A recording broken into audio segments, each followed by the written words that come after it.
Halo, berjumpa lagi di dunia novel. Kali ini kita akan melanjutkan Shrouding the Heavens. Selamat menyaksikan. Bab 126. Apakah gerbang keajaiban benar? Benar, darah abadi?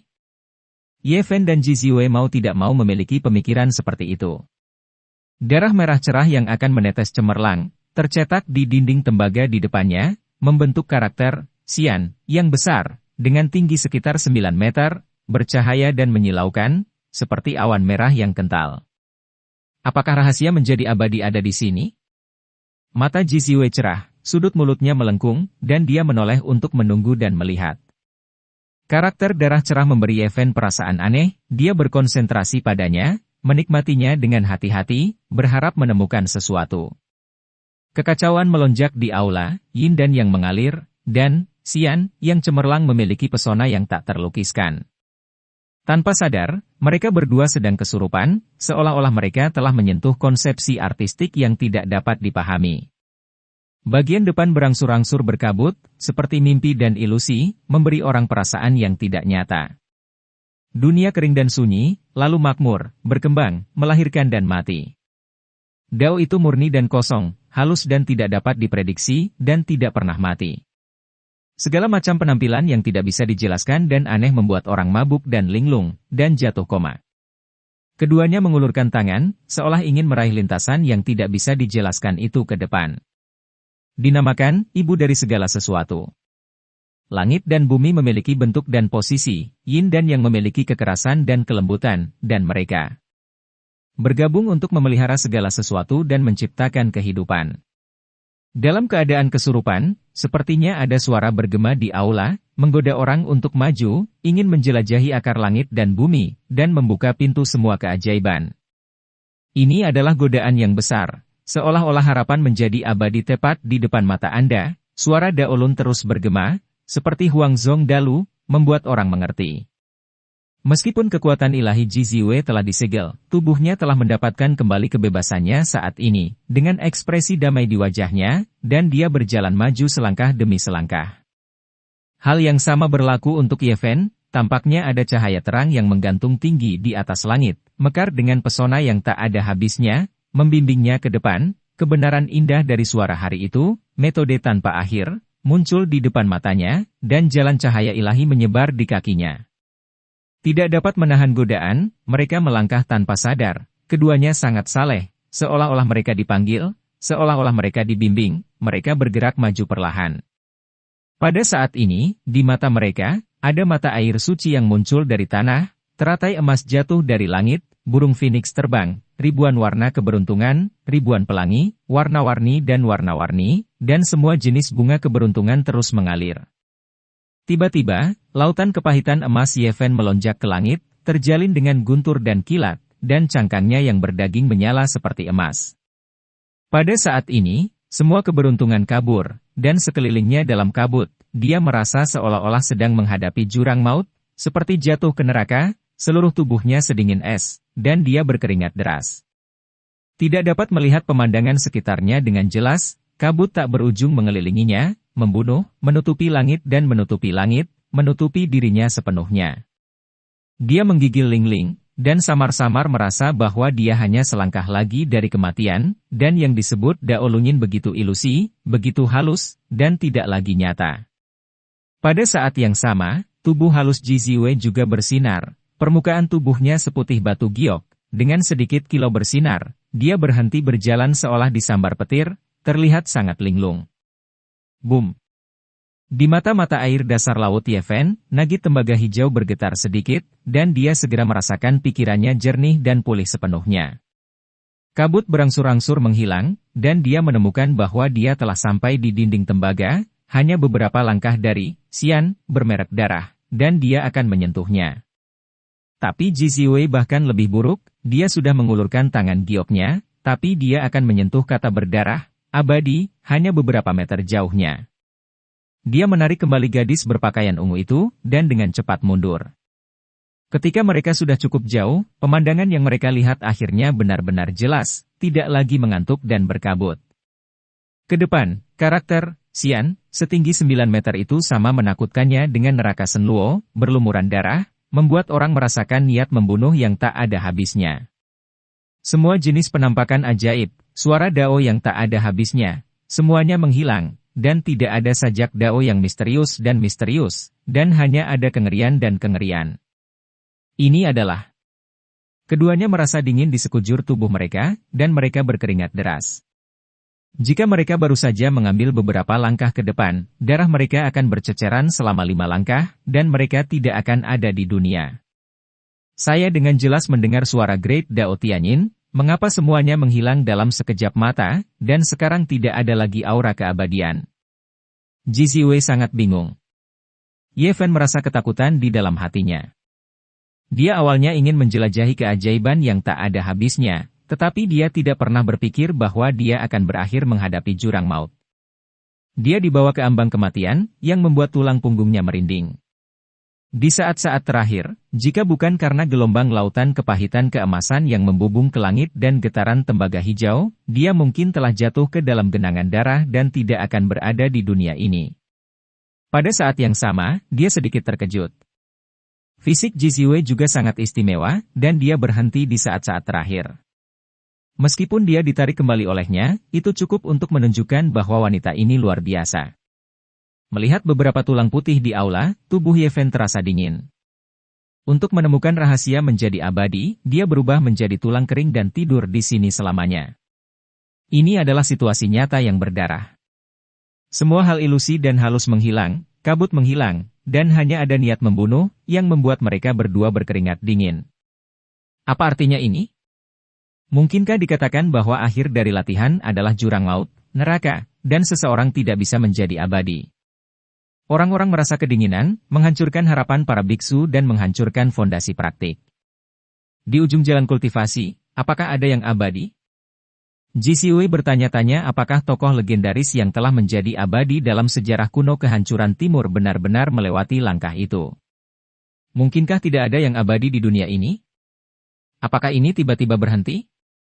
Pada saat ini, dia teringat kata-kata biksu tak dikenal itu. Berani bertanya pada surga, apakah ada yang abadi?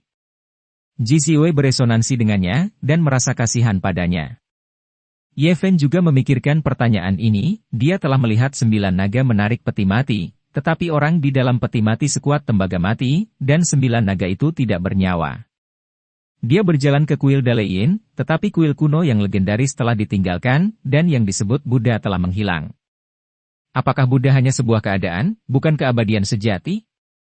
Ini membuatnya ragu, apakah ada yang abadi di dunia ini, sulit baginya untuk mengerti.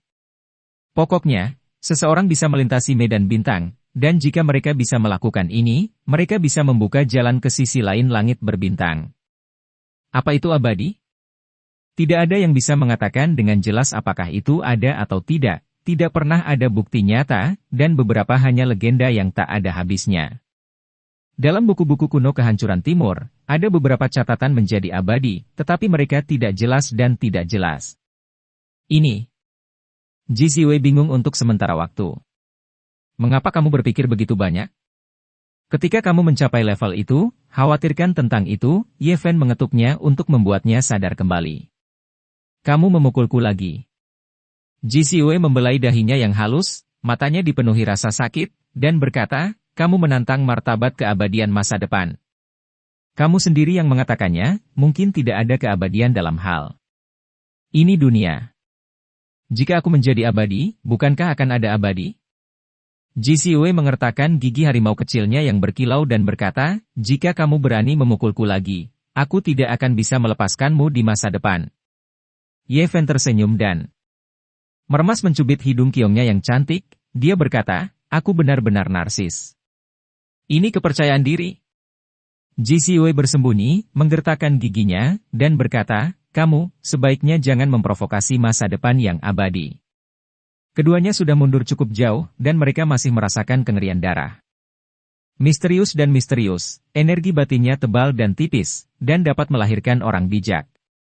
Fluktuasi. Ilusi terdengar lagi, dari karakter abadi berdarah, menggoda orang untuk bergerak maju, ingin melihat sekilas alam sebenarnya dari kebenaran yang indah. Itu bukan suara, juga bukan transmisi kesadaran ilahi, itu adalah aura yang tidak dapat dijelaskan yang beredar, membuat orang salah mengira bahwa mereka telah memperoleh suara ilahi dari kebenaran agung. Ye Fen dan Ji Ziwei saling memandang, merasa semakin menakutkan, seperti fluktuasi suara dan kesadaran, memang mengandung prinsip latihan yang tak terlukiskan, tetapi mereka tidak berani bergerak maju. Jalan di depan adalah jurang, meskipun pemandangan di sepanjang jalan itu indah, jika Anda maju selangkah lagi, Anda mungkin akan tersesat selamanya. Singkirkan hasrat dan keinginan, jaga keseimbangan, ada misteri dalam misteri, ada keabadian dalam Tao, pintu semua keajaiban, buka dengan cepat. Gelombang yang lebih sulit dan misterius datang, dan kata berdarah, abadi, di depannya benar-benar bergetar. Kemudian terbagi menjadi dua bagian, dan sebuah portal misterius dibuka, dan 4 karakter kuno terwujud, gerbang segala keajaiban. Ini bukan jalan buntu, ada harapan untuk keabadian, pasti ada rahasia keabadian di dalam. Ji Ziwei menggigit bibir merahnya, gigi putihnya berkilau dengan kilau kristal, matanya yang besar melengkung, dan lesung pipi kecil muncul di pipi kirinya, ceria dan lincah, penuh kegembiraan. Namun, dia tidak mengambil langkah. Tetapi melirik Ye Fen dan berkata, aku akan memberimu kesempatan untuk menjadi abadi, mari kita membuat langkah besar. Di depan, apakah itu? Jurang, atau peluang? Ye Fen merasa dingin di sekujur tubuhnya. Dia tidak bergerak maju, tetapi mundur beberapa langkah lagi, berkata, abadi masa depan, kesempatan diberikan kepadamu. Tapi, Ji Ziwei tidak berani bergerak maju, dan juga mundur beberapa langkah berpikir sama. Mereka semua takut, dan merasa bahwa jalan di depan kemungkinan besar akan menjadi jurang yang tak berujung. Tapi, jika Anda tidak bergerak maju, bagaimana Anda bisa keluar dari masalah? Tidak ada jalan kembali. Tiba-tiba, hati Ye Fen terkejut, dan dia merasakan bau yang khas, seperti bau amis dari air danau. Karakter berdarah, Xian, terbagi menjadi 2 bagian, membentuk gerbang keajaiban, tidak jauh darinya, ada kekacauan dan aliran yin dan yang, tetapi sangat tidak seimbang, terus-menerus runtuh dan tenggelam. Itu. Ji Ziwei mengikuti pandangan Ye Fen, dan segera menemukan sesuatu yang tidak biasa, dan berkata, tampaknya itu adalah sebuah bagian. Ye Fen berjalan maju selangkah demi selangkah, Ji Ziwei mengikuti di belakang, dan semua jenis suara ilahi yang indah datang lagi, dan pikiran keduanya tiba-tiba dilanggar, dan mereka menjadi sedikit bingung. Blok tembaga hijau di laut Ye Fan Lun tampaknya sangat tahan, dan sedikit bergetar, yang menyelesaikan krisis, dan mereka dapat bergerak maju dengan pikiran jernih. Tepat di sebelah karakter abadi, di bawah kabut yang kacau, ada celah, dinding tembaga ditembus, dan jalan dibuat berlubang secara artifisial, dan tidak diketahui kemana arahnya. Ya Tuhan, siapa yang memiliki kekuatan tempur yang begitu kejam untuk menembus istana tembaga dan menggali jalan seperti itu? Ji Ziwei kagum. Istana abadi perunggu yang legendaris tidak bisa dihancurkan, seperti sangkar langit dan bumi, yang tidak bisa dipatahkan sama sekali. Banyak orang kuat di hutan belantara timur terperangkap sangat dalam di dalamnya. Tidak ada yang bisa keluar hidup-hidup, dan mereka semua terjebak sampai mati. Dikatakan bahwa eksplorasi paling sukses di masa lalu hanyalah mayat, tetapi tidak ada bukti nyata. Namun, legenda ini sepertinya sudah rusak sekarang. Sedikit bau amis dari danau muncul di wajah, Ye Fen dan Ji Ziwei berjalan maju dengan cepat, dan setelah setengah jam, mereka berjalan di sepanjang jalan tembaga berlubang dan sampai di puncak istana perunggu abadi. Ya Tuhan, seseorang menerobos istana abadi perunggu dan melarikan diri. Orang yang sangat kuat ini. Mata indah Ji Ziwei penuh dengan keterkejutan. Ye Fen juga ngeri, mereka dapat bertahan hidup karena tembaga hijau, tetapi seseorang begitu menakutkan sehingga mereka menerobos istana tembaga dengan kekuatan mereka sendiri dan melahirkan pintu ini. Orang ini tidak memilih untuk memasuki gerbang keajaiban. Sepertinya dia memiliki pemikiran yang sama dengan kita, dan mundur dari jurang maut. Mata besar Ji Ziwei bersinar dengan cahaya aneh, dan berkata, luar biasa, dia memecahkan legenda. Istana abadi perunggu, jika menyebar, pasti akan mengguncang tanah air timur. Menurut jejak lubang dan lubang itu, dapat disimpulkan bahwa tahun-tahun tanpa akhir telah berlalu. Seseorang melarikan diri dari sini ribuan tahun, atau bahkan puluhan ribu tahun yang lalu, tetapi dia tidak membuat pengumuman apapun di kehancuran timur. Mengapa dia menyembunyikannya? Jika orang ini masih hidup, keadaan apakah yang telah dicapainya? Setelah mempertimbangkan dengan hati-hati, Ye Fen dan Ji Ziwei merasakan kekaguman di hati mereka dan memiliki berbagai pemikiran. Ye Fen menopang tirai tipis dan menyelimuti Ji Ziwei di dalam berdiri di aula tembaga besar seperti kota, air danau di sekitarnya mengalir, dan ada gelombang fluktuasi yang samar. Namun, kali ini mereka tidak merobohkannya dan jatuh ke istana tembaga. Meskipun balok tembaga hijau di laut Ye Fan Lun tidak diam, ia memiliki kekuatan yang aneh, dan fluktuasi yang mengerikan tidak lagi memengaruhi mereka. Keduanya melarikan diri dari istana tembaga secara tak terduga, merasa sedikit tidak nyata. Belum lama ini, di gerbang keajaiban, ada banyak fenomena yang berbeda. Meskipun ada godaan dan niat membunuh yang tersembunyi, gejolak aneh itu memang kebenaran dari kebenaran dalam praktik. Keduanya memikirkannya dalam hati, lalu teringat itu di hati mereka, satu-satunya tangkapan mereka. Berdasarkan perasaannya, Ye Fen merasa itu tidak lebih buruk dari Tao Jing, tapi sayangnya dia hanya mendapat sedikit kata. Ji Ziwei bahkan membandingkannya dengan kitab suci kuno keluarga Ji, dan merasa bahwa itu sebanding. Mereka tidak tahu apa yang ada di balik gerbang keajaiban, dan mereka tidak ingin menjelajahinya, beruntung bisa keluar hidup-hidup. Ye Fen mengamati dengan hati-hati, danau di atas tertutup kabut seperti awan gelap, tapi sedikit lemah. Aula tembaga di sini ditembus, dan bahkan awan dan kabut di atasnya jauh lebih tipis. Mungkin kita bisa melarikan diri. Dia menyebut Ji Ziwei, dan menerobos air. Saat dia naik ke udara, dia berada di bawah tekanan berat seperti sebelumnya, dan bayangan besar di atasnya tampak seperti raksasa hidup, meluncur masa lalu. Namun, kali ini dia tidak mundur, tetapi menahan tekanan dan terus naik, menembakkan cahaya keemasan dari seluruh tubuhnya, yang menyebar jauh di dalam air. Semakin tinggi tekanannya, semakin besar tekanannya, dan Ye Fen secara bertahap merasa seolah-olah tubuhnya hancur berkeping-keping, dia mengorbankan tripodnya sendiri untuk membuka jalan. Meskipun area ini adalah yang terlemah, Ye Fen masih merasa sedikit tak tertahankan. Pada saat ini, Ji Ziwei berseru, itu adalah 2 ki dari Xuan Huang. Area bayangan yang luas, hitam dan kuning, berkabut, seperti gumpalan kabut dapat menghancurkan gunung, berat dan menyesakkan. Ye Fen tidak menyentuhnya sama sekali, dan sebelum mereka benar-benar bertemu, dia hampir tidak tahan, dan begitu kewalahan oleh kekuatannya sehingga dia tidak bisa bernapas. Bintang-bintang kacau, yin dan yang salah, dan yang misterius dan kuning memancar keluar. Orang biasa berpikir bahwa yang misterius dan kuning adalah energi kekacauan. Tetapi biksu sejati tentu saja tidak berpikir seperti ini, mereka berpikir bahwa Xuan adalah inti dari langit dan kuning adalah inti dari bumi. Ya Tuhan, ini Xuan Huang Qi yang asli, ada begitu banyak. Ji Ziwei sangat terkejut, dan kemudian matanya penuh dengan bintang-bintang kecil, dan berkata, ini adalah benda suci terbaik untuk alat pemurnian pengorbanan. Ditutupi oleh tirai tipis yang disangga oleh Fen, Ye Fen tidak merasakan banyak tekanan, tetapi Ye Fen sudah berkeringat, dan dia akan berlari keluar, dan berkata, apa yang kamu teriakkan? Adalah hal terburuk di dunia. Esensi langka adalah benda suci untuk alat pengorbanan. Tidak peduli berapa banyak biksu yang kuat mencarinya seumur hidup, sulit untuk mendapatkan jejak, dan ada begitu banyak di sini. Ji Ziwei sangat bersemangat, wajahnya memerah, dan dia terus mengguncang bahu Ye Fen, berkata, pergi dan kumpulkan dengan cepat, dan gunakan untuk meredam alat Anda. Di masa depan, Anda melangkah maju. Tidak ada nama, permulaan langit dan bumi, untuk tahu.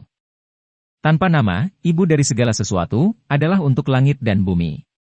Xuan Huang adalah inti dari langit dan bumi, roh ibu dari segala sesuatu, hal suci yang membuat marah semua kualitas yang nyata, yang paling langka. Ji Ziu sangat bersemangat, dengan rona merah di wajahnya, dia terlihat sangat manis, dan dengan gemetar berkata, pada hari kerja, orang yang paling kuat mencarinya dengan segala cara yang mungkin, tetapi itu sulit untuk menemukan apapun, tetapi ada begitu banyak di sini, kita harus mengumpulkan beberapa. Dengan kata lain, jantungnya memang berdetak, jika tripodnya ditempa dengan warna hitam dan kuning, dia merasa jantungnya berdetak lebih cepat. Namun, kekuatannya ada di sini, dan dia benar-benar tidak bisa meraihnya, dan dia tidak bisa mendekat sama sekali. Ji Siwei mengguncang bahu Ye Fen, dan berkata, cepat cabut batasanku, aku punya cara untuk mengumpulkannya. Secara alami, Ye Fen tidak akan melanggar batasan, itu murni mencari pelecehan sendiri. Kekuatan gadis ungu ini sulit ditebak, saya tidak ingin dilawan. Jangan khawatir, aku tidak akan mengambil tindakan terhadapmu. Ji Siwei memeluk salah satu lengannya, menggigit sepasang gigi taring kecil yang berkilauan, dan berkata, ini kesempatan bagus, jika kamu tidak memanfaatkannya, kamu akan disambar guntur. Ditebas. Pada awal dunia, esensinya meluap, itu adalah Xuan Huang, jumlahnya menyedihkan, dan hampir habis, itu adalah favorit yang paling kuat, dan harta karun peralatan pemurnian. Ye Fen tahu sedikit, tapi tidak sebanyak gadis berbaju ungu melihatnya seperti ini, dia tidak bisa tenang, memikirkan bagaimana cara meraih Xuan Huang. Namun, menurut legenda, seberkas udara kuning tua sudah cukup untuk menghancurkan gunung, dan dia tidak memiliki kemampuan untuk mengumpulkannya sekarang. Jika naik, mungkin akan langsung hancur dan berubah menjadi kabut darah. Ledakan. Bab 127 di atas Xuan Huang. Dibandingkan dengan area lain, Xuan Huang Qi adalah yang terlemah, tetapi pada saat ini, terdengar suara gemuruh, dan cahaya menyilaukan mengalir dari jauh. Teks. Misterius adalah inti dari langit, dan kuning adalah inti dari bumi. Ketika dicampur menjadi satu, tidak akan ada kecemerlangan, tetapi pada saat ini, ada aura misterius dan kuning yang luar biasa indah, berkali-kali lebih terang dari aura kuning dan misterius yang tebal dan bersahaja lainnya. Ya Tuhan, itu adalah akar dari Xuan Huang, di mana intinya berada. Ji Siwei sangat bersemangat sehingga dia tersipu, dan kemudian meraih Ye Fen dengan marah, dan berkata, cepat lepaskan pengekanganku, itu ibu dalam legenda. Esensinya dari Qi adalah inti dari Xuan Huang, jarang melihatnya dalam ribuan generasi, jika Anda tidak bisa mendapatkannya, orang dan dewa akan marah. Pada saat ini, laut roda Ye Fen bergetar, dan balok tembaga hijau terbang keluar, tenggelam di Xuan Huang, dan esensi yang cantik tersedot dan jatuh. Ji Siwei terkejut sekaligus bersemangat, dan berteriak, beri aku sedikit. Dia mengira Ye Fen yang bergerak dan mengambilnya. Nyatanya, balok tembaga hijau sama sekali tidak terkendali, Ye Fen buru-buru mengorbankan tripodnya, bertemu dengan balok tembaga hijau, dan menyerap esensi hitam dan kuning. Terdengar suara berderak, dan kuali kecil itu tidak tahan sama sekali, dihancurkan oleh beratuan Jun dan bercampur dengan esensi Xuan Huang. Blok tembaga hijau hanya menyerap sebagian dari esensi hitam dan kuning, yang dapat digambarkan sebagai mencicipi sedikit, sisa esensi tertinggal di luar, dan tripod yang rusak juga menempel pada tembaga hijau. Ye Fen tidak tahu apakah itu suka atau duka, tembaga hijau itu terlalu misterius, dan dia dengan mudah menangkap esensi Xuan Huang, tetapi tripod yang dia kerjakan dengan sangat keras rusak, yang membuatnya sulit untuk dipahami. Ini adalah hal yang baik. Kuali patah dan Xuan Huang menyatu bersama. Kamu dapat berkorban kembali dan mendapatkan senjata yang kamu impikan. Jangan lupa ketika saatnya tiba, beri aku intisari Xuan Huang, kamu menang, tidak perlu terlalu banyak. Ji Siwei melambaikan tinju kecil, mata penuh bintang kecil, hampir menggigit telinga Ye Fen, dan mengingatkan dengan keras. Ye Fen khawatir ketika bongkahan tembaga hijau terbang. Garis hitam dan kuning bisa menghancurkan pegunungan. Esensi hitam dan kuning semacam ini bahkan lebih berat. Jika memasuki lautan roda, dia takut dia akan langsung hancur. Namun, tidak ada cara untuk menghindarinya sama sekali. Tembaga hijau datang dalam sekejap dan tenggelam ke mata air dasar laut dalam sekejap mata. Semuanya tenang dan tidak ada hal buruk yang terjadi, yang membuatnya merasa lega. Pada saat ini, terdengar suara gemuruh dari atas, dan setelah esensi Xuan Huang diambil, awan menghilang dan kabut menghilang, dan area ini menjadi cerah, dan muncul celah. Ini adalah kesempatan langka. Ketika Ye Fen menyebut gadis berbaju ungu, dia berubah menjadi sambaran petir dan langsung menyerbu, meninggalkan dasar danau dalam sekejap. Ada banyak energi misterius, aku tidak bisa mengambilnya, aku benar-benar tidak mau. Ji Siwei berteriak dengan enggan, seperti penggemar keberuntungan kecil. Klater! Ombak bergulung, dan Ye Fen bergegas keluar dari air, akhirnya menghela nafas lega.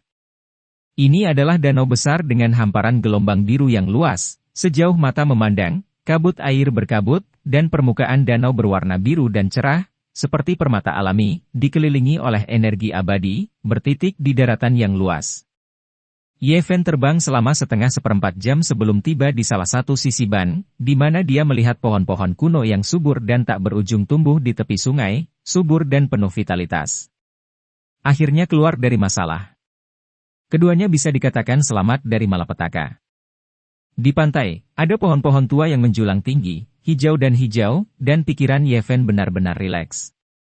Ji Xiwei melirik ringan ke matanya yang lebar, berkilauan dan bersinar, mengerutkan hidungnya, dan kemudian gigi taring kecilnya yang mengkilap dan lesung pipit yang lucu muncul pada saat yang sama, dan berkata, hei, kami biasa berbagi suka dan duka, kami bisa disebut teman hidup dan mati, jangan lepaskan aku segera.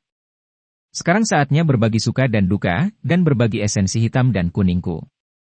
Dia sama sekali tidak menganggap dirinya sebagai orang luar, lincah dan ceria, berjalan ringan, memiringkan kepalanya dan tersenyum, mengulurkan tangan ramping, mata Fen berkedip sedikit.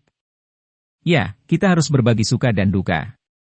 Dengan senyum di bibirnya, Ye Fen menepuk kursi di sampingnya, memberi isyarat agar dia duduk, dan berkata, tuliskan untukku kitab suci kuno keluarga Jimo. Apa? Ji Xiwei menatapnya dengan mata besar berair dan berkata, kamu bertingkah seperti perampok. Itu benar, aku akan merampok hari ini. Ye Fen tersenyum cemerlang dan berkata, selain itu, aku ingin merampok segalanya, menyerahkan harta, menyerahkan kitab suci kuno. Bab 128, Kitab Suci Void Kuno. Sudut mulut Ji Xiwei sedikit melengkung. Menatap Ye Fen, dia berkata dengan marah, apakah kamu menginginkan harta atau tidak, apalagi kitab suci kuno? Kamu hanya memiliki kehidupan abadi. Kamu bisa mengetahuinya.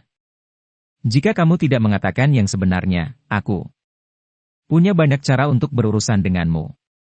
Ji Xiwei menggigit bibir merahnya dengan gigi seputih kristal, menoleh ke samping, melihat awan di langit, dan ingin mengatakan sesuatu, tetapi pada akhirnya dia menahannya.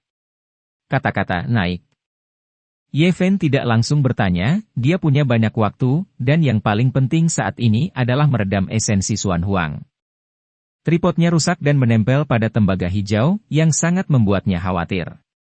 Di mata Lun Haikuan, balok tembaga hijau tetap tidak bergerak, dan esensi hitam dan kuning tetap ada di sekitarnya, dan tripod yang rusak naik dan turun, menyatu dengan hitam dan kuning. Terlepas dari satu sama lain. Apa yang dikatakan Ji Xiwei sangat masuk akal, setelah kuali kecil pecah, itu tidak sepenuhnya buruk bagi Ye Fen, ini adalah kesempatan. Jika rusak, aku akan menyusunnya kembali. Pikiran Ye Fen benar-benar terbenam di mata pegas, dan dia dengan hati-hati meremas tripod yang rusak dengan kekuatan ilahi di Lun Hai. Dia tidak langsung melanjutkan sekarang, yang perlu dia lakukan adalah menghancurkan tripod lebih teliti dan lengkap, sehingga dapat sepenuhnya menyatu dengan esensi Xuan Huang. Memecahkan kuali di lautan kepahitan seperti menghancurkan tubuh sendiri, kekuatan ilahi mengalir, pikiran terbenam di dalamnya dan dikendalikan, dan ada ilusi menghancurkan diri sendiri. Inti dari Xuan Huang seperti sinar bulan dan matahari, sangat menarik perhatian, dan terus-menerus menyatu dengan tripod yang rusak di bawah kendali Ye Fen, keduanya tidak memiliki perbedaan satu sama lain, dan secara bertahap menjadi streamer. Itu berputar di sekitar tembaga hijau, berkabut, misterius, dan akhirnya kecemerlangan terkandung, ketajaman ditarik, dan menjadi polos dan sederhana, dan ki hitam dan kuning berkabut mengalir secara alami, memberi orang perasaan yang tak terduga. Pada permulaan dunia, lahirlah esensi kecil langit dan bumi, yang merupakan roh ibu dari segala sesuatu dan memiliki kekuatan misterius yang tak terbayangkan. Ini adalah harta peralatan pemurnian. Ye Fen mengendalikannya dengan hati-hati, dan tidak terburu-buru untuk melemparkan tripod. Untuk mengintegrasikan keduanya sepenuhnya, dia terus-menerus meredam energi ini, dan pada saat yang sama bergerak menuju merek tembaga hijau. Biarkan esensi Xuan Huang mengandung blok tembaga hijau, berulang kali mengukir dan mengeraskannya, dan ingin mengintegrasikannya, dan mengukir pola dao alami di atasnya. Ini ditakdirkan untuk menjadi proses yang panjang, yang membutuhkan waktu untuk dipertajam secara perlahan. Pada awalnya semuanya berjalan lancar, tidak terjadi kecelakaan, dan kami memulai dengan baik. Dengan cara ini, Ye Fen untuk sementara tinggal di samping danau ini, dan mengenakan beberapa segel pada Ji Ziwei untuk mencegahnya melanggar larangan. Waktu berlalu, dan setengah bulan telah berlalu dalam sekejap mata. Danau itu berkabut dan berkilauan, dengan pepohonan yang rimbun dan bunga serta tanaman yang harum di tepi pantai. Di bawah pohon kuno yang menjulang tinggi, Ji Ziwei tidak bisa bergerak dan dipenjarakan di sana. Ye Fen mengabaikan teriakannya. Berkonsentrasilah untuk melukis wajahnya yang cantik, yang sebersih batu giok, dengan kuas di tangannya. Dia menulis dengan cepat, dan dalam sekejap mata katak terbentuk, dia mengangguk, tampaknya puas, meletakkan pena, mengambil cermin, dan meletakkannya di depan Ji Ziwei. Ah! Ji Ziwei berteriak keras, seolah-olah dia telah menghadapi hal yang paling menakutkan, dia akan merobek gendang telinga orang, dia sangat kesal. Dia menggertakkan giginya, dan menatap Ye Fen dengan mata besar. Setengah bulan telah berlalu sebelum Anda menulis saya sebuah kitab suci kuno, yang terlalu sedikit. Saya membutuhkan lengkap. Pada titik ini, Ye Fen mengubah topik pembicaraan dan berkata dengan cara persuasif, saya memiliki esensi dari Xuan Huang, sulit ditemukan dalam ribuan generasi, jika Anda menjelaskan kitab suci kuno kepada saya akan memberi Anda roh ibu dari semua hal, dan kami saling menguntungkan, dan tidak ada yang akan menderita. Ji Ziwei memang sedikit tergerak, matanya yang besar berkedip lagi, dan berkata, saya perlu waktu untuk memikirkannya perlahan. Jangan berpikir saya tidak tahu bahwa Anda ingin menunda waktu. Ye Fen duduk di seberangnya, menyiapkan pena dan kertas, membuka segel tangan kanan Ji Ziwei, dan berkata, jangan berlama-lama. Ibu Qi sudah dekat, tidakkah kamu ingin mengambilnya? Ji Ziwei berkata dengan marah, kamu terlalu banyak, aku sudah memberi kamu beberapa harta, dan kamu tidak puas, paling buruk aku akan mati bersamamu. Selama aku mati, tubuhku jejak Ji pasti akan muncul di rumah Ji, dan semua yang terjadi akan terlihat. Ye Fen terdiam sesaat, dan mendorong jepit rambut Phoenix, 2 gelang, dan sepasang anting-anting di depannya, dan berkata, bagaimana Anda ingin saya mengeluarkan barang-barang ini? Selama saya menulis kuno kitab suci untukku, semuanya akan dipulihkan. Kembalikan kamu. Ji Ziwei segera mengubah ekspresi lain, dia akan menangis, dan berkata, bukannya aku tidak ingin menulis kitab suci kuno, para tetua dari keluarga telah menyegel kutukan abadi di hatiku, jika aku berani mengungkapkannya, aku akan membunuhmu di tempat. Tubuh dan jiwa hilang. Ye Fen terkekeh dan berkata, jangan terlalu menyedihkan, saya tidak percaya apa yang Anda katakan sama sekali. Mata indah Ji Ziwei penuh kabut, dan dia menangis tak berdaya, aku tidak pernah memusuhimu. Aku bahkan menyelamatkan orang-orang Yaozu, dan aku tidak berniat untuk menyakitimu, tapi kamu memperlakukanku seperti ini. Ini benar-benar membuat Ye Fen sangat malu. Setelah menangkap kentang panas ini, dia merasa sangat sulit untuk menghadapinya, dan dia tidak bisa membunuhnya. Jika dia melepaskannya, akan ada masalah yang tak ada habisnya. Dia terus bertanya pada kitab suci kuno, tetapi dia tidak mengerti. Metode misterius. Aku bertekad untuk memenangkan kitab suci kuno, jadi kamu harus berhenti bertindak. Ji Ziwei tiba-tiba mengubah ekspresinya, kabut di matanya menghilang. Dia mulai menggertakkan gigi harimau kecilnya yang berkilau, dan berkata, aku akan bertarung bersamamu. Ayo bertarung. Ye Fen mulai menyeret sepatu dan kaos kakinya. Ji Ziwei berteriak, apakah kamu akan bercinta? Berhenti. Maukah kamu menulis kitab suci kuno? Aku. Ye Fen melepas sepatu dan kaos kakinya sepenuhnya. Memamerkan kaki kecil yang sebersih batu giok, sebening kristal giok suet, bersinar dengan sedikit kilau, halus dan lembut. Kamu. Ji Ziwei sangat malu, wajahnya merah muda, dia benar-benar ketakutan, dan berkata dengan suara bergetar, hentikan. Ye Fen mengambil waktu dan mengoleskan lapisan madu di telapak kakinya.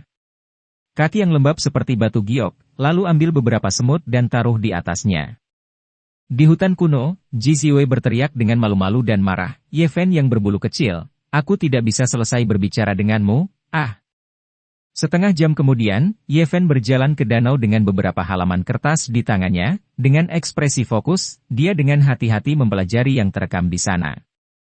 Dao itu seperti jurang, asal mula segala sesuatu, dan cahaya dan debu. Ye Fen belajar dan berpikir sambil berpikir, kitab suci kuno keluarga Ji memang unik, dan pasti tidak berada di bawah Tao Jing.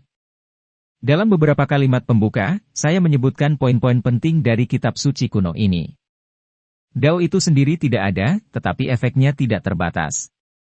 Ini adalah kekosongan klasik dari keluarga Ji. Jalan kehampaan menghilangkan ketajaman segala sesuatu, menyelesaikan perselisihan segala sesuatu, mengordinasikan kecemerlangan segala sesuatu, dan mencampur debu dan kotoran segala sesuatu, tetapi tubuh selalu kosong dan ada selamanya. Sangat disayangkan Ji Ziwei sangat bertekad, dia lebih baik mati daripada tunduk, dia hanya menulis beberapa halaman, dan akan membutuhkan waktu untuk mendapatkan seluruh kitab kuno. Beberapa halaman ini sangat tidak koheren, dan hanya ada sedikit eksposisi tentang Istana Tao. Hanya ada setengah halaman, dan dia membacanya dengan cermat. Dewa Lembah Tidak Mati, itu adalah Xuanmin, gerbang Xuanmin adalah akar dari langit dan bumi.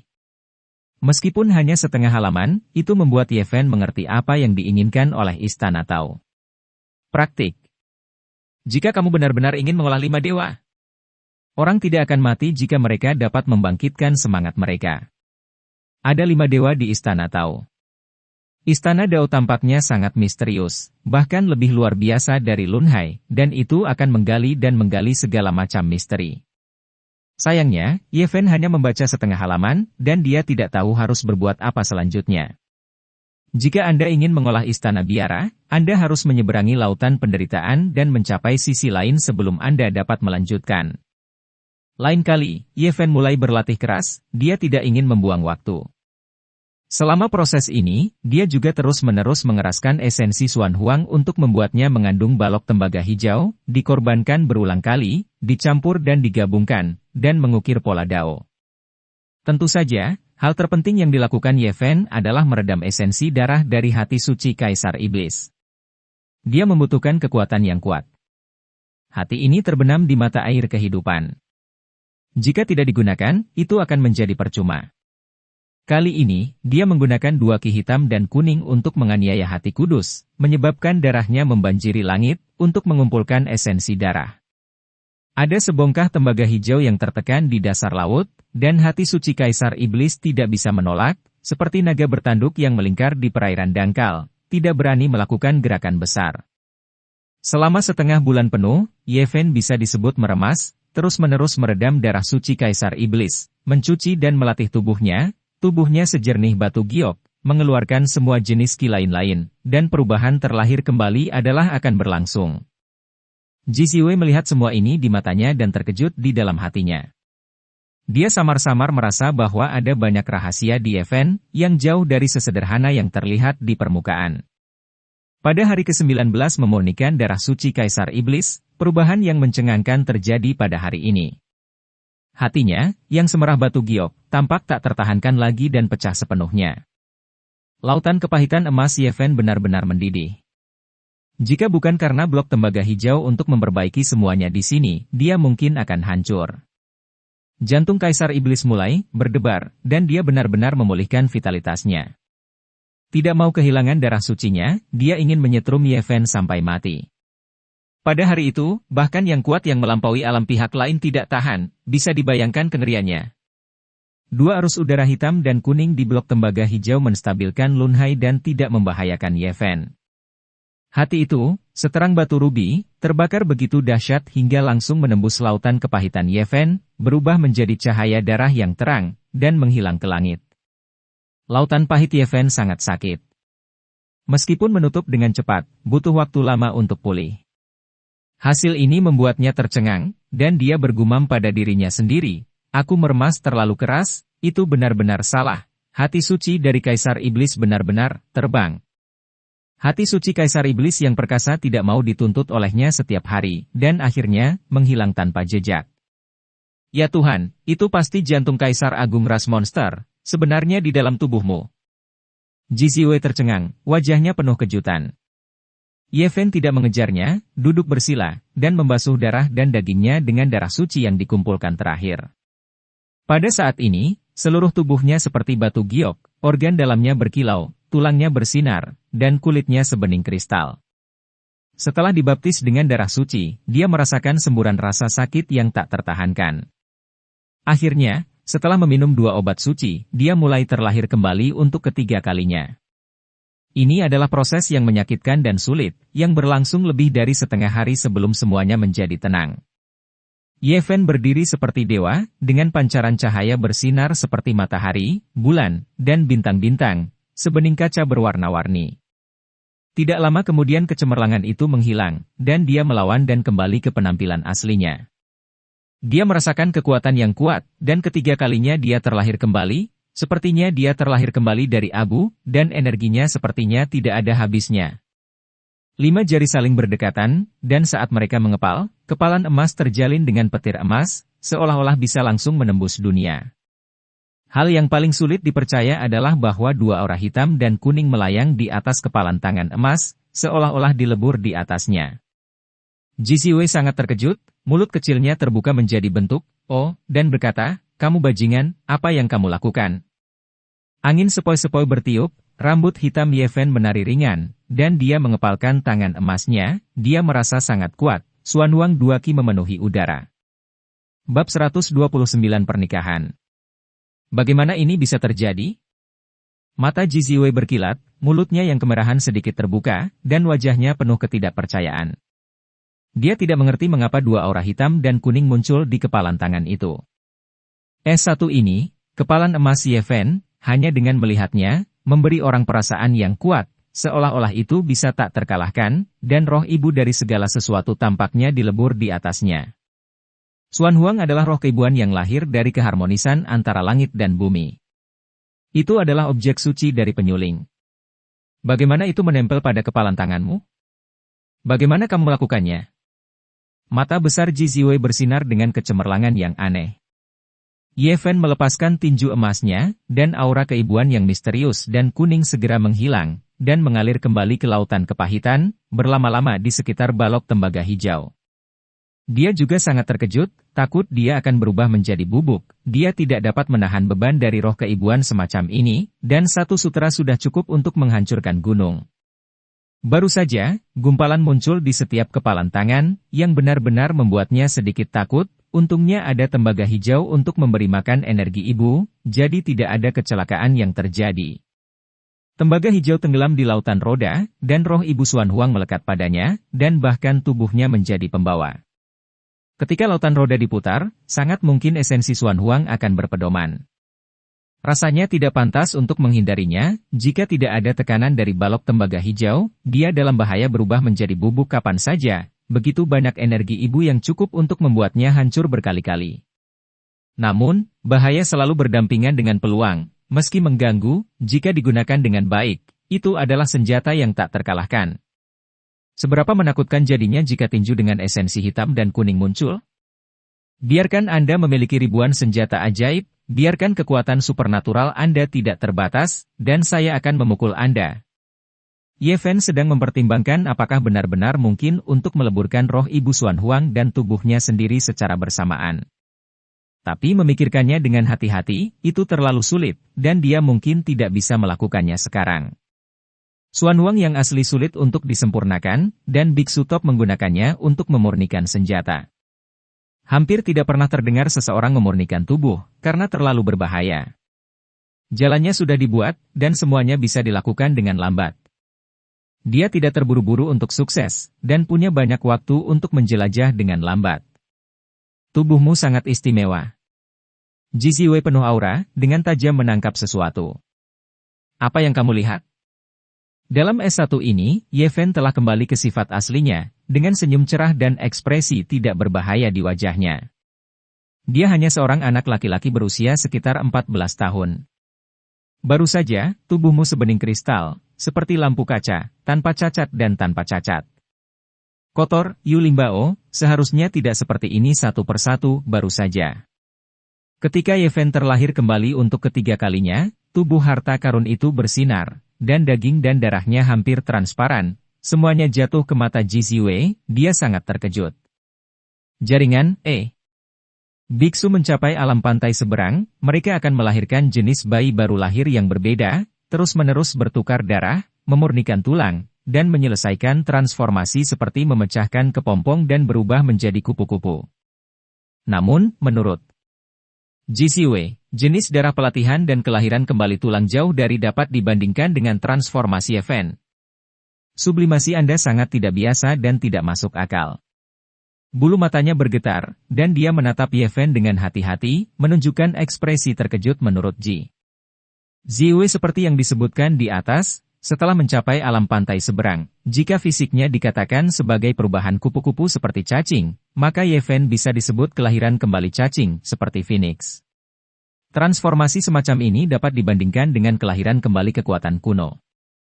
GCW lebih terkejut, terus berspekulasi, dan berkata pada dirinya sendiri, biksu biasa, tidak peduli seberapa luar biasa mereka tidak dapat sebaik kamu, mungkinkah katakan, kamu juga tubuh dewa?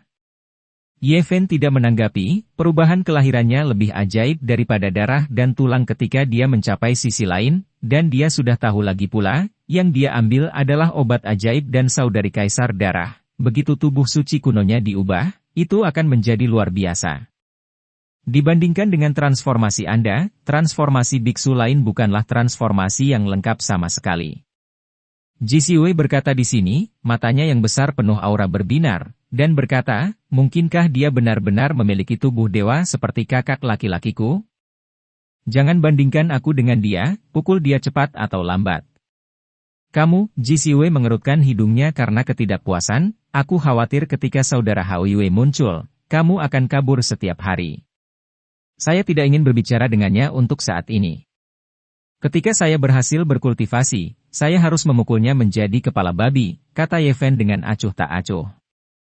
Ling. GCW ringan dan riang, dengan mata besar menyipit. Tentu saja, dia tidak puas mengatakan kakaknya seperti ini, dan bergumam, kamu tidak bisa mengalahkan kakakku jika kamu berlatih selama 100 tahun lagi. Satu persatu, apakah bulan terbit di laut? Ketika saatnya tiba, saya akan memetik bulannya dan menanam bunga dan rumput di laut birunya. Saudaraku baru saja membentuk tubuh dewa, dan dia hampir tak terkalahkan di generasi muda Dong Huang. Denganmu sekarang, aku bahkan belum menyentuh ambang alam rahasia Istana Dao, dan aku ingin menjadi musuhnya, sungguh. Yeven tentu saja tidak mau menang, tapi dia hanya bercanda ringan, mencubit hidung Qiong Jiziwei, berkata, tunggu dan lihat saja. Aku benar-benar minta maaf atas tinjuku jika aku tidak mengalahkan bulan yang sombong itu. Kamu menunggu untuk dipukuli? Menggigit ke arah jarinya. Itu anak anjing. Itu benar-benar menggigitku. Yeven terkekeh. Dao, apa hebatnya tubuh dewa? Bukankah saudara perempuannya menjadi tawananku? Meskipun dia mengatakan ini, Yeven benar-benar pusing. Dengan Siwei di tangannya, dia tahu apa yang akan terjadi bahkan tanpa memikirkannya. Bagaimana cara menghadapinya? Dia tidak bisa dibunuh, dan dia tidak bisa dilepaskan. Ji Siwei tahu banyak rahasianya, seperti potongan tembaga hijau, DLL, dan dia tidak boleh terlihat. Mengapa jantung kaisar monster ada di tubuhmu? Ada apa dengan potongan tembaga hijau itu? Terus bertanya, Yeven tidak mungkin memberitahunya. Yeven keluar sekali selama pengasingannya di sini, untuk mengetahui situasi di luar.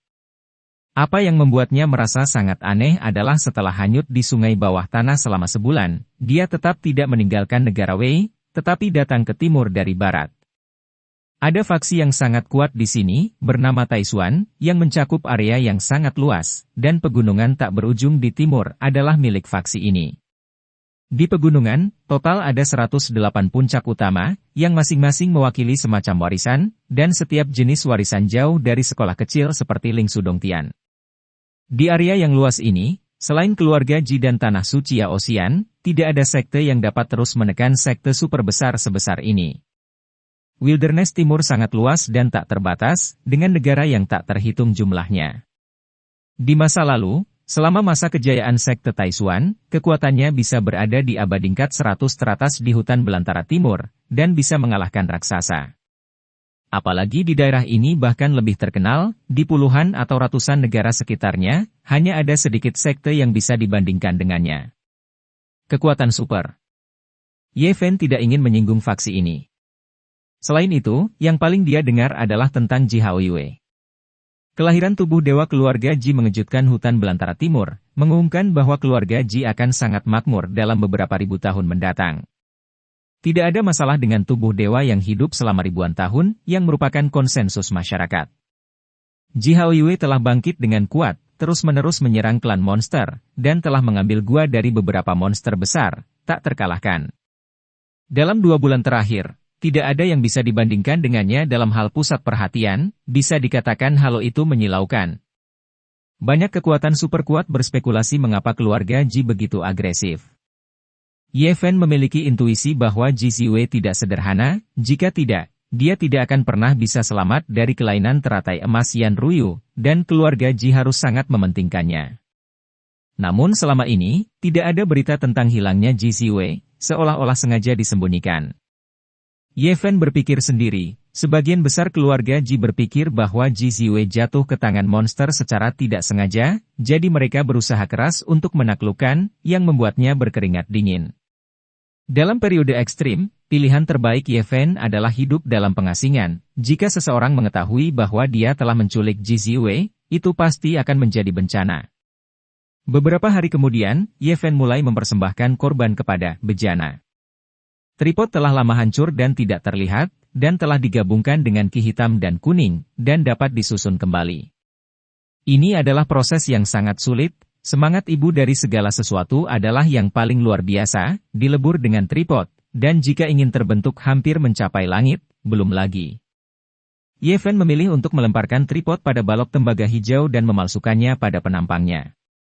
Sungguh luar biasa bahwa embrio kasar dari tripod terbentuk dalam waktu setengah bulan.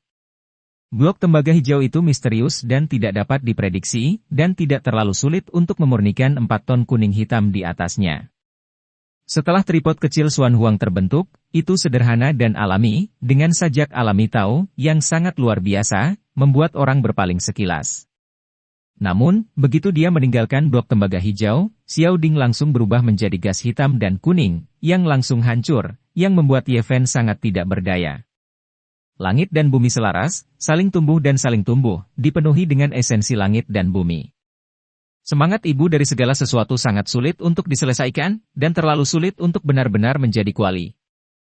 Pada saat yang sama, itu juga berarti bahwa setelah pemurnian berhasil, artefak yang tak tertandingi akan diperoleh. Setelah latihan berhenti kali ini, Ye Fen memikirkan keluarga Ji lagi dan merasa sedikit pusing. Dia bersandar di pohon tua dengan batang rumput di mulutnya, menatap Ji Ziwei tidak jauh, dan berkata, "Gadis kecil, biarkan aku mencarikanmu rumah suami. Pergilah ke neraka."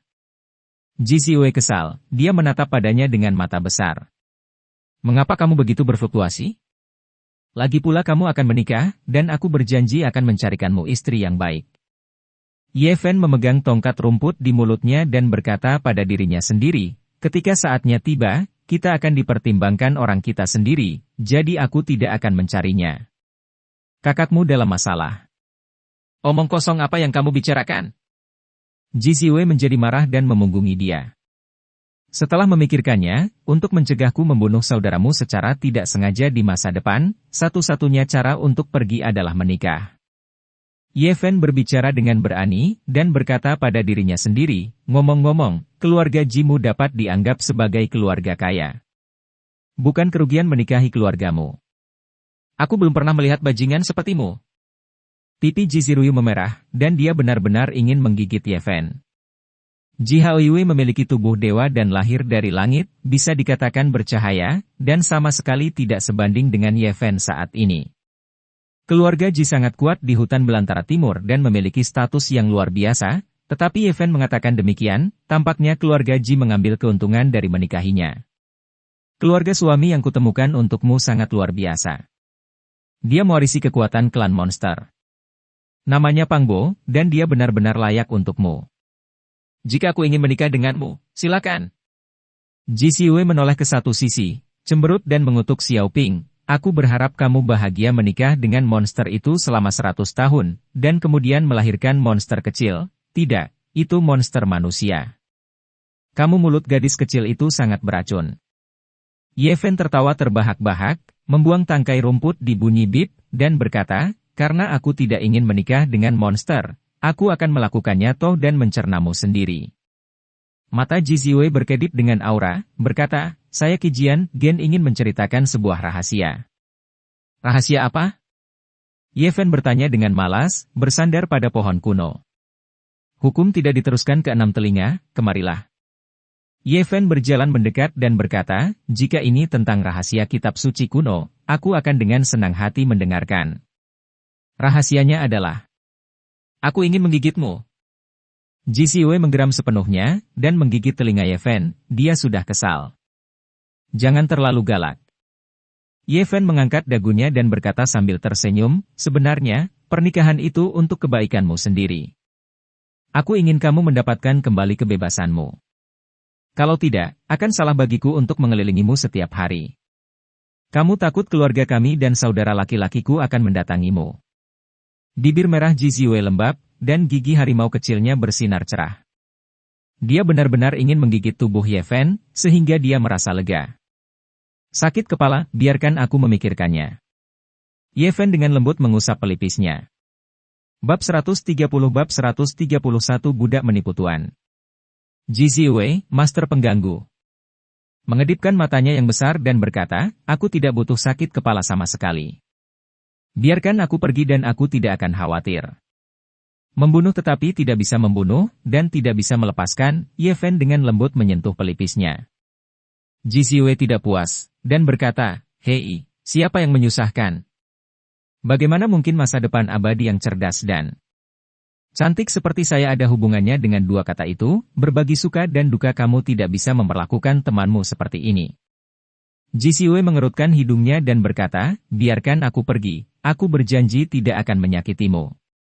Ye Fen duduk di bawah pohon tua, meliriknya ke samping, dan berkata, saya tidak berani mengambil janji dan jaminan Anda.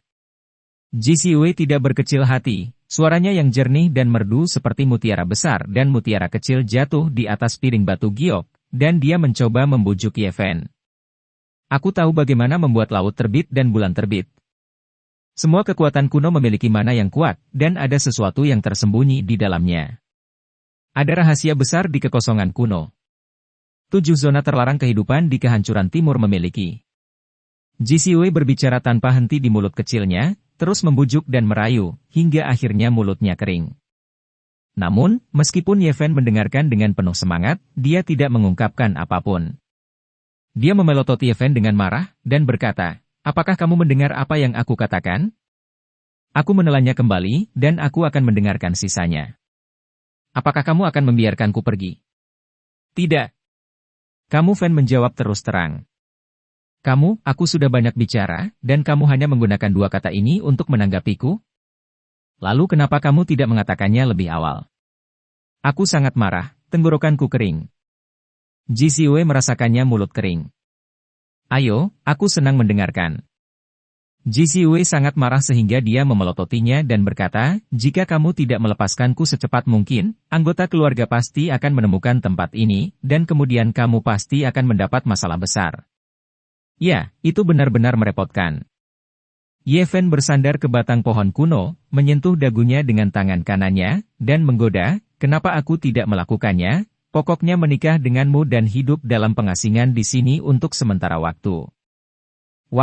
Dalam beberapa tahun, bawalah sekelompok boneka kecil dan pergi ke keluargamu untuk bertemu kerabat. Anak kecil Ye Fen, jika kamu berbicara omong kosong, aku tidak akan pernah akhiri denganmu. Apakah kamu meragukanku? Ye Fen tersenyum dan berdiri ayo. Ji Ziwei berteriak ketakutan. Pada akhirnya, Ye Fen memperoleh sepotong kitab suci kuno yang kosong, dan mulai mempelajarinya dengan serius di tepi danau. 2 hari kemudian, seekor burung kecil berwarna hijau seperti batu giok dan diukir dari zamrud muncul di tepi danau. Matanya merah, seperti 2 kacang merah tertanam di kepalanya. Cepat, ambil! Ji Ziwei tiba-tiba berseru. Mengapa? Ye Fen terputus dari latihan, dan kembali menatapnya. Ekspresi kaget muncul di wajah Ji Ziwei, dan dia berkata, cepat, jangan biarkan dia kabur, atau kita semua akan mati. Ye Fen melayang ke udara, menembak seperti kilat, dan meraih burung hijau itu.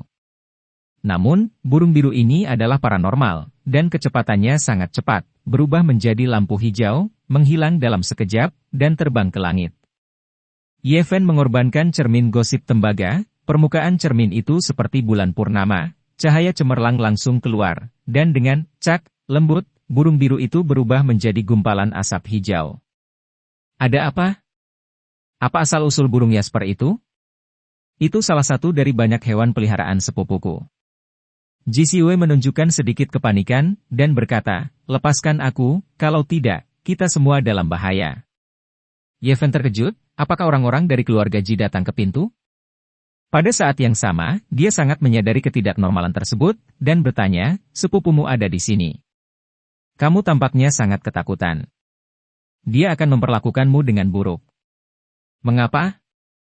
Kamu tidak mengerti. Ji Ziwei tidak ingin menjelaskan, dan berkata, cepat batalkan pengekanganku, atau dia tidak hanya akan membunuhku, tetapi juga membunuhmu. Dari keluarga yang sama, dia sebenarnya ingin membunuhmu. Ye Fen terkejut. Jangan buang waktu, sudah hampir terlambat. Ji Ziwei terus mendesak dengan ekspresi khawatir di wajahnya. Jika kamu melepaskannya, aku mungkin akan segera mati. Ye Fen menyebut Ji Ziwei dan hendak terbang. Tetapi pada saat ini, serangkaian tawarnya datang, mengatakan, Nona Ziwei, saya benar-benar tidak menyangka akan bertemu dengan Anda di sini. Seorang wanita menawan dengan gaun hijau terbang dengan ringan dan muncul di tepi danau, menghalangi jalan Ye Fen. Jixia adalah kamu, apakah kakak perempuanku Beiyu datang ke sini? Ji Ziwei bertanya. Nona Biwei belum datang, dan pelayan ini lewat sini untuk urusan bisnis. Jadi saya tidak ingin mencari tahu tentang keberadaan Nona Ziwei. Meskipun wanita berbaju hijau itu adalah pelayan keluarga Ji, dia sangat lancang saat ini, dan berkata dengan senyum ringan, oh, Nona Ziwei jadi kamu ingin terbang dengan yang lain. Jixia, kamu berani. Ji Ziwei diam-diam mencubit Ye Fen, memberi isyarat padanya untuk melepaskan segel. Jixia terus menatap Ye Fen, dan kemudian berkata sambil tersenyum, itu hanya bocah 14 tahun, Nona Ziwei, penglihatanmu terlalu buruk. Kata-katanya sangat tidak sopan, dia mengolok-olok Ji Ziwei. Dan terlebih lagi Ye Fen menaruhnya di matanya. Ye Fen bergumam dalam hati bahwa itu tidak baik, orang-orang dari keluarga Ji telah tiba di sini begitu cepat, di luar dugaannya, wanita ini jelas memiliki motif tersembunyi. Jixia tampak berusia sekitar 25 atau 16 tahun. Meskipun dia cantik, dia tidak bisa dibandingkan dengan Ji Ziwei yang gesit. Dengan senyum palsu, dia berkata, Nona Ziwei, apakah dia dalam keadaan sehat? Mengapa dia terlihat seperti dia berjalan seperti bayi? Saya sia-sia, saya tidak punya kekuatan, apakah Anda ingin saya membantu Anda?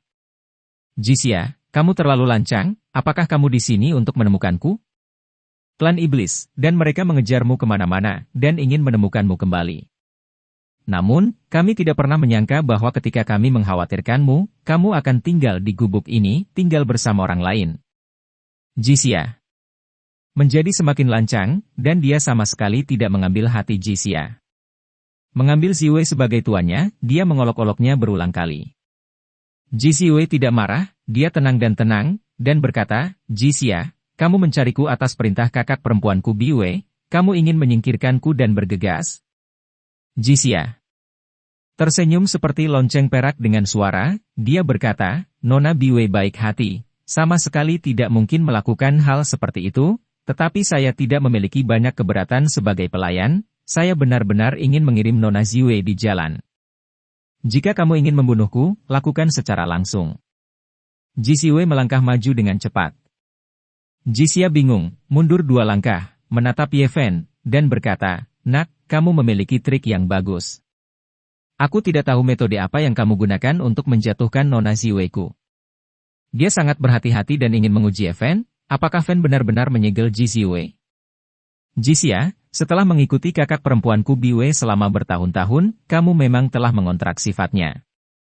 Kamu pada dasarnya curiga, jadi kamu masih tidak berani bergerak? Ji Ziwei tersenyum sedikit. Semakin banyak ini terjadi, Jixia semakin curiga. Dia bergegas ke langit dan berkata, Nona Ziwei, maju dan bertarunglah. Ji Ziwei diam-diam mengerang, ingin menggigit Ye Fen. Hehehe. Jixia tersenyum menawan, cantik seperti bunga, dan berkata, sepertinya aku terlalu khawatir. Setelah mengatakan itu, dia melambaikan tangannya dengan ringan, dan kilat biru turun dari langit dan memukul Ji Ziwei. Usap.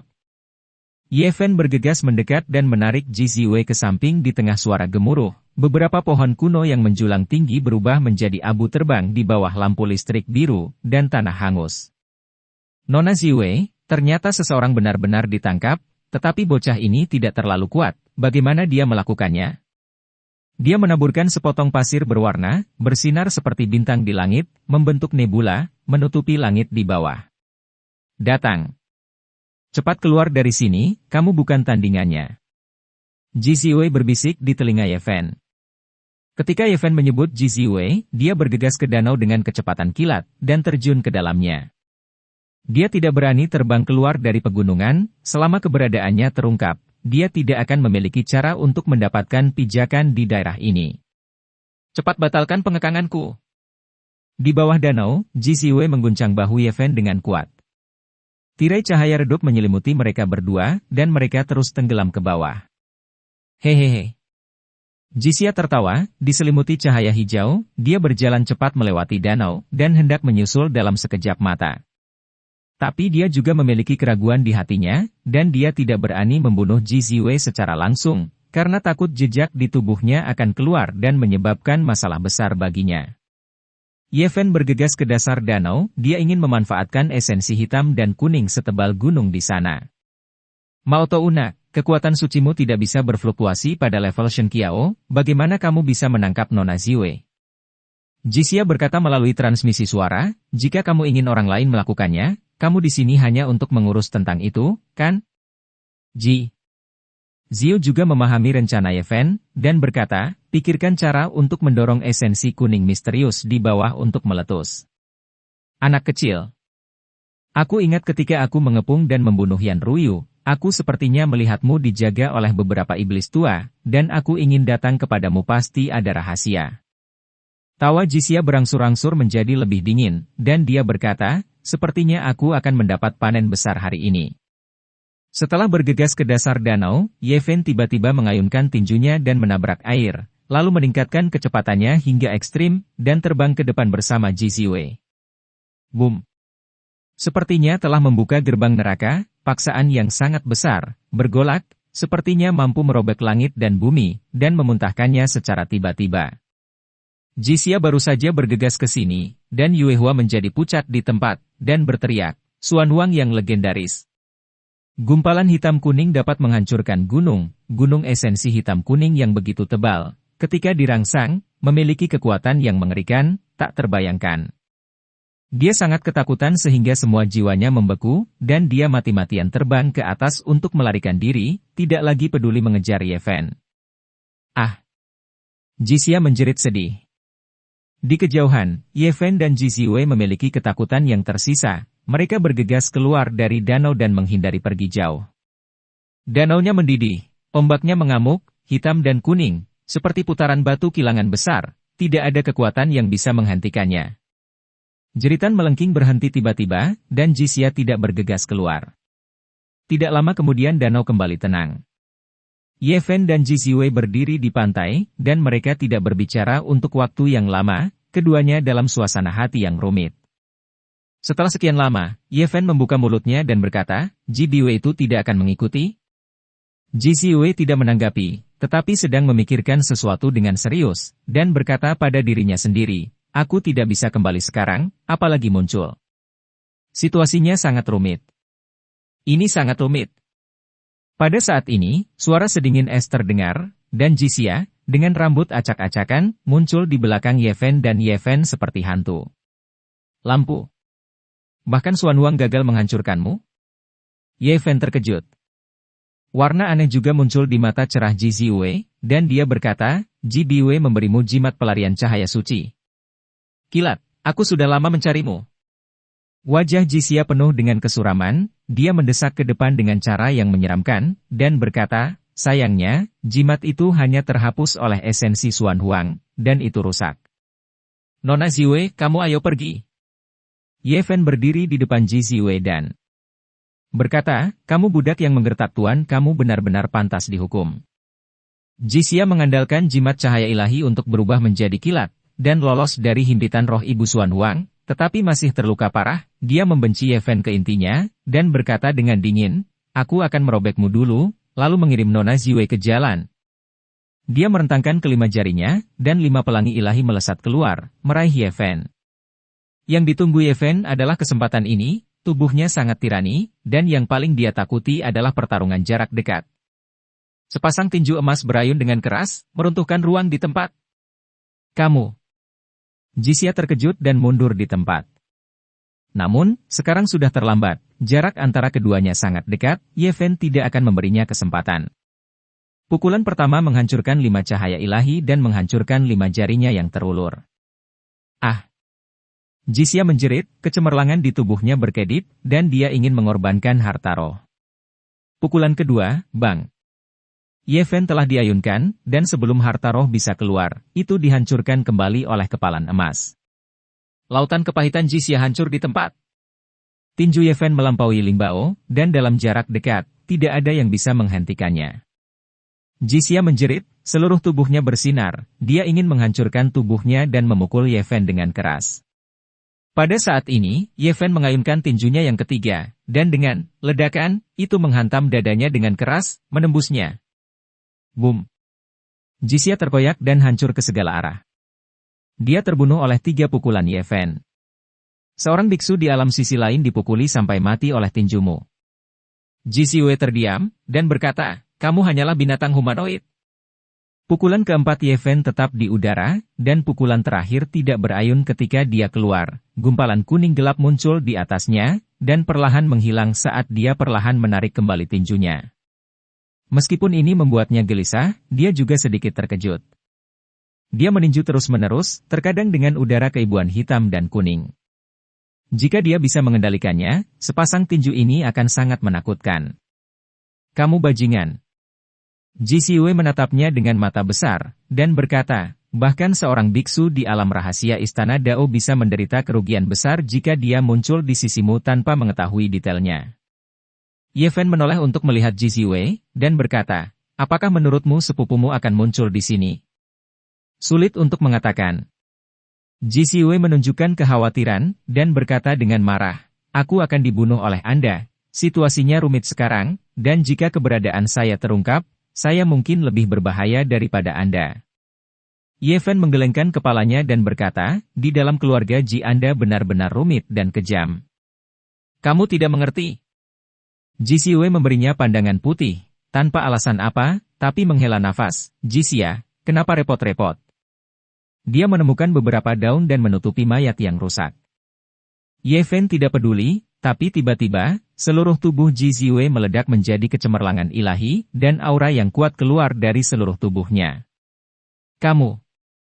Ye Fen terkejut, berbalik dan pergi, hendak terbang ke langit. Namun, ruang di sekitarnya tiba-tiba terdistorsi, seolah riak air beriak. Jisiwe sangat sakral, dengan dia sebagai pusatnya, kecemerlangan kabur mengalir keluar, memenjarakan semuanya di sini. Baru pada saat itu Ye Fen menyadari bahwa dia sedang memegang jimat seperti kilat di tangannya. Meskipun hancur, jimat itu melepaskan jejak kekuatan ilahi, dan itulah yang melepaskan pengekangan Jisiwe. Shengwang Escape Talisman, saudari Diwei memberi Jisia, biarkan tubuhnya berubah menjadi kilat, untuk menemukan jejakku, mencoba menyakitiku, tapi tiba-tiba itu hancur di sini dan menyelamatkanku. Jisiwe terkekeh pelan, seluruh orang memancarkan rasa percaya diri yang tak tertandingi sikap, bersinar terang, tubuhnya jernih, dan seluruh orang diselimuti suasana suci. Pada saat ini, dia sesegar bunga dan pohon yang ditumpuk dengan salju, seringan angin musim semi meniup bunga, seterang sinar bulan, dan dia terlihat bersih, halus dan suci. Dia menoleh untuk melihat Ye Fen, dan tiba-tiba tersenyum, dengan lesung pipit kecil di pipi kirinya, yang terlihat lucu dan imut. "Si Anu, kamu telah merawatku dengan baik akhir-akhir ini, bagaimana menurutmu aku harus berterima kasih?" Pada titik ini, Ye Fen tidak perlu khawatir, dan berkata dengan acuh tak acuh, "Cukup berjanji denganmu tubuh." Jisiwe tersenyum manis, senyumnya sangat manis, dia bergoyang dengan anggun dalam langkah teratai, berjalan dengan cepat, mencubit pipi Ye Fen, dan berkata, "Anak kecil, beraninya kamu memperlakukanku seperti itu." Hei, hei. Aku berkata Ji Ziwei, tadi aku menyelamatkan hidupmu dengan sekuat tenaga, kamu tidak bisa membalas dendam. Ye Fen merasa sangat bersalah. Kamu masih memiliki hati nurani, kamu tidak meninggalkanku dan melarikan diri, jika tidak, kamu akan jatuh ke tanah sekarang. Ji Ziwei menatapnya dengan kepala miring, selalu tersenyum manis. Namun, ini membuat Ye Fen merasa semakin berbulu, dan berkata, apa yang kamu inginkan? Ji Ziwei menunjukkan senyum menawan yang tak tertandingi, dan berkata, aku ingin menggigitmu. Pada titik ini, gigi harimau kecilnya yang berkilau berderit berisik, lalu menggigit. Setelah ditangkap begitu lama, yang paling ingin dia lakukan adalah menggigit Ye Fen dengan ganas, jika tidak, akan sulit untuk mengungkapkan kemarahan di hatinya. Ye Fen disegel olehnya, dan sulit untuk bergerak. Bahkan jika itu adalah tubuh yang berharga, tanpa aliran kekuatan suci, dia tidak dapat menahannya. Dia menyeringai di tempat dan berteriak, jangan jadilah sangat intim. Segera setelah itu, dia berteriak, Ji Ziwei. Dia sangat membencinya sehingga dia terus meludah. Pria dan wanita tidak bisa saling mencium, jangan seperti ini. Teriak Ye Fen. Berteriak keras, itu tidak akan berhasil bahkan jika kamu berteriak. Ji Ziwei tersenyum manis, gigi macan kecilnya terus bergemeretak. Ye Fen benar-benar terdiam, mengapa ini terdengar sangat canggung. Aku berkata Ji Ziwei, tunjukkan belas kasihan, aku akan digigit menjadi saringan olehmu. Anak laki-laki itu baru berusia 14 tahun, dan dia diintimidasi oleh seorang bocah. Kata Ji Ziwei pahit, menggigit menyentuh telinga Ye Fen. Ye Fen merasa bahwa dia dalam kesulitan. Ini adalah pertama kalinya dia menghadapi hukuman semacam ini, dan berteriak, Ji Ziwei, jangan melangkah terlalu jauh. Aku hanya ingin melangkah terlalu jauh, dan membunuhmu. Dia terus menggertakkan giginya dengan senyum di wajahnya. Tidak sopan kamu melakukan ini, tidak bermartabat untuk menggigit. Ye Fen ingin menangis setelah digigit. Sebut saja, berteriak keras, patahkan tenggorokanmu. Ji Ziwei terlihat sangat cerdas dan cantik, tetapi Ye Fanru benar-benar tidak bisa berkata apa-apa saat ini. Kamu tidak senonoh. Ye Fen benar-benar tidak ingin mengatakan kata-kata seperti itu secara pasif, peran keduanya harus dibalik. Bah, anak kecil, kamu baru berusia 14 tahun, kamu tahu apa itu penganiayaan? Ji Ziwei mencubit pipinya dan mencubitnya dengan keras. Ji Ziwei, kamu adalah keabadian masa depan, kamu sangat di luar kendali. Dewa juga manusia, dan mereka juga memiliki kemarahan, menggertakku begitu lama, kuharap aku bisa menggigitmu sampai mati. Ah, teriak Ye Fen. Ji Ziwei menggigitnya lagi, lalu mundur, dan berkata, siapa namamu? Untuk membersihkan. Aku yakin, berhenti bicara, aku sangat lemah. Bah, kata-katamu benar-benar jelek. Sebagian besar kemarahan, Ji Ziwei akhirnya merasa sedikit malu, Yuan Shengxia. Kita sudah beres, bisakah kamu membiarkanku pergi? Itu ide yang bagus, ini baru permulaan. Ji Ziwei mengangkat dagunya, lesung pipit muncul, dan dia tersenyum meyakinkan, dan berkata, Xiao Mao anakku, kamu sebenarnya ingin mendapatkan ide dari kitab suci kuno keluargaku, dan kamu berani menggodaku, kamu benar-benar berani. Apa? Sebenarnya yang kamu inginkan? Ye Fen tidak berdaya. Jangan terlalu tertekan, ayolah, anak kecil berbulu, beri aku senyuman. Ji Ziwei mendukung dagu Ye Fen, matanya yang besar menyipit menjadi bulan sabit, dan dia tersenyum cemerlang. Saya pikir identitas kita harus memanggil kita.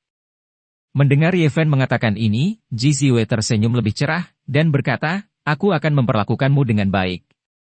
Ah! Itu adalah putaran kesulitan yang mengerikan. Setelah setengah hari, Ye Fen benar-benar lega, dan bekas gigi di tubuhnya tersusun dalam barisan yang sangat teratur. Bagikan setengah dari energi Ibu Xuan Huang kepadaku. Aku tidak bisa mengendalikannya, dan tidak ada cara untuk membiarkannya mengalir keluar. Bohong. Secara relatif. Ji Ziwei masih berhati lembut, dan tidak menyiksa Ye Fen dengan cara drastis. Ada banyak rahasia dalam dirimu, aku ingin menggalinya perlahan, balok tembaga hijau, roh ibu dari segala sesuatu, dan tubuhmu yang berharga. Dia melirik Ye Fen, dan berkata, sepupuku adalah datang untuk membunuhku, jika kamu bertemu dengannya, Aku akan menciptakan kesempatan bagimu untuk mendekatinya, dan dalam hal kekuatan fisikmu, dia pasti akan sangat menderita. Kamu memperlakukanku seperti umpan meriam. Ye Fen memutar matanya langsung, berkata, jika tubuhku cukup kuat, aku tidak akan dipenjara olehmu. Bertindak keras di sisiku. Ji Xiwei memberinya tatapan putih, dan berkata, sepupuku pasti tidak akan waspada terhadapmu, dan aku pasti akan berhasil ketika saatnya tiba. Keberadaanmu seperti pedang tajam dalam kegelapan. Aku ingin memberinya kejutan. Aku ingin melihat apa lagi yang orang ingin berurusan denganku, dan ketika keadaan sudah tenang, aku akan menemukan mereka semua. Ji Xiwei merasa bahwa situasi di luar rumit, jadi dia tidak berani menunjukkan wajahnya dengan mudah, dan ingin bersembunyi sebentar, diam-diam mengamati siapa yang ingin berurusan dengannya. Dia tiba-tiba memikirkan sesuatu, matanya berbinar dengan gembira, dan dia berkata, hitung waktu, hari ketika Sekte Taishuan menerima murid akan datang, mengapa kita tidak bersembunyi di Sekte Taishuan? Di sini, pegunungannya tak ada habisnya, dan itu adalah tempat kedudukan Sekte Taishuan 108. Puncak utama tidak terlalu jauh.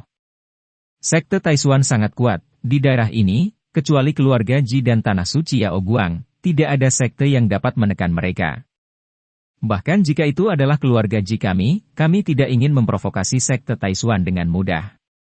Jika kami mengatakan bahwa daerah ini adalah tempat teraman, tidak diragukan lagi sekte ini.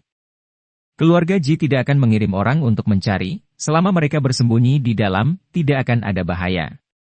2 hari kemudian, Ye Fen dan Ji Xiwei muncul di pegunungan tempat Taishuan Men berada. Di depan, gunung-gunung itu megah, dan sangat indah, yang bisa disebut megah. Di antaranya, 108 puncak utama adalah yang paling megah. Tentu saja, tidak mungkin untuk melihat semua yang terlihat, hanya selusin puncak utama yang terlihat, burung bangau terbang, aula spiritual sangat halus, dan awan serta kabut diselimuti, yang sangat damai. Mereka berbaur dengan kerumunan yang datang magang dan berjalan ke gerbang gunung dengan mulus tanpa ada kecelakaan. Di sini, ada 100 puncak utama. Mari kita pilih satu yang relatif jauh dan tidak dijaga, saran Ye Fen. Benar, seharusnya seperti ini.